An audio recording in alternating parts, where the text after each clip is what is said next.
D'accord. À la page 46, nous apprenons à propos des verbes. We're going to start learning about ER verbs. Woohoo! So we haven't really worked on conjugating verbs too much, but this is so important. And it's important to realize in English, we don't really conjugate verbs the way that most languages do.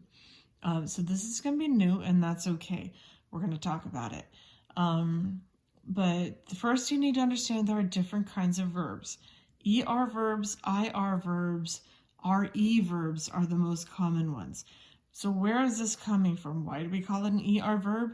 It's because the ending is ER. So we're going to start with the verb aimer, which is written out here. So as it's showing you here, aimer, A-I-M-E-R. Right here is the ER, and that is explaining to you right here that this is an ER verb, okay? So when we talk about it, this part, the A-I-M, is a stem. The rest of it is the ending. So to conjugate a verb, on my paper, I'm going to take the end, here's the stem, and here's the ending. And the first thing we're going to do is chop off the ending, okay? Now, as they're showing you over here, E-E-S-E, O-N-S-E-Z-E-N-T. Those are the parts in blue. Those are what we call the different endings. And if you notice over here, E goes with je, E-S goes with tu, E goes with il, elle, and on. Remember, these are the nominative pronouns that we already learned before. Over here, ONS goes with nous, EZ goes with vous, and ENT goes with il, elle, pluriel. Okay?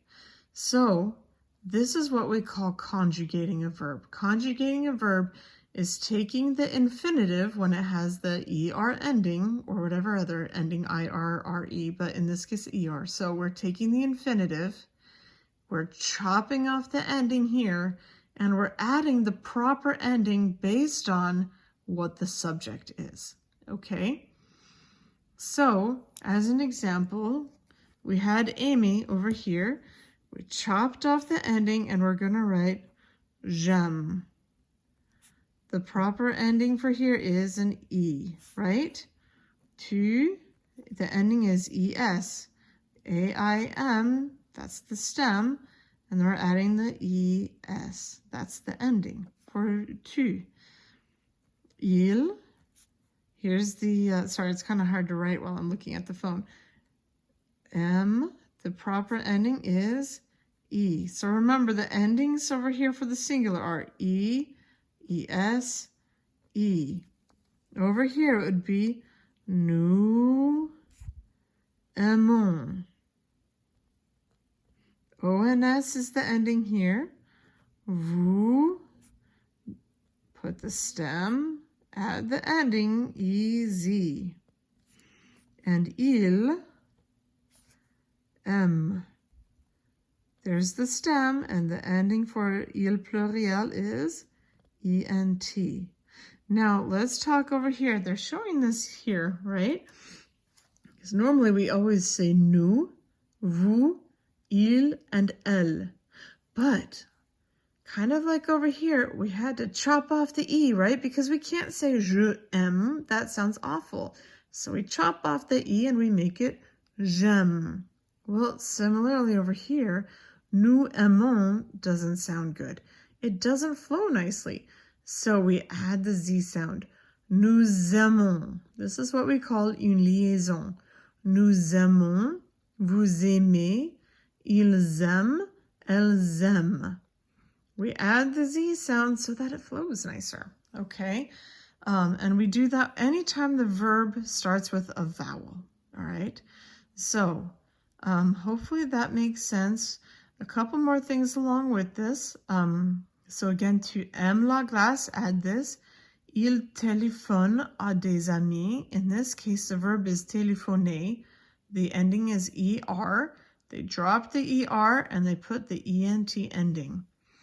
Nous ne regardons pas la télé. The verb is regarder with an ER at the end. They dropped the ER and added the ONS because it goes along with the nu. A couple things to notice as far as pronunciation. All of the singular verbs for ER endings, as well as the third person plural, are going to be pronounced the same. M, M, M, M. So even though some of the endings are different, it's going to be pronounced the same. J'aime, tu aimes, il aime, ils aiment. The only reason there's any difference on the third person plural for this is because of the liaison. By contrast, the nu and the vous will sound different every time. But in an ER verb, these four will always sound the same except for the liaison. Okay? One other thing to go over, to make a verb negative, you put ne and pas around the verb. Okay? So in English, we just say, I do not do that, or I don't do that. In French, there are two parts of it. The ne, N-E, and the pas, P-A-S. Nous ne regardons pas la télé.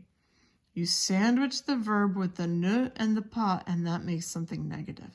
Okay, another example. Vous n'aimez pas travailler.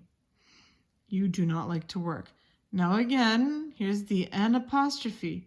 Normally it's going to be ne, but because Amy starts with a vowel, we're going to drop the E, put an apostrophe. Vous n'aimez pas travailler. Okay? The other thing that they're trying to teach you right here is that the second verb in a sentence will be in the infinitive form. In English, infinitive means it's a verb, we say to plus a verb. To do, to read, to look at, to like, whatever it is, it's to plus a verb. In this case, it's a verb that has not been broken out with the proper endings. It's with the original ending. So, elle aime lire, she likes to read. Vous n'aimez pas travailler, you don't like to work. It has the ER, so that's in the infinitive.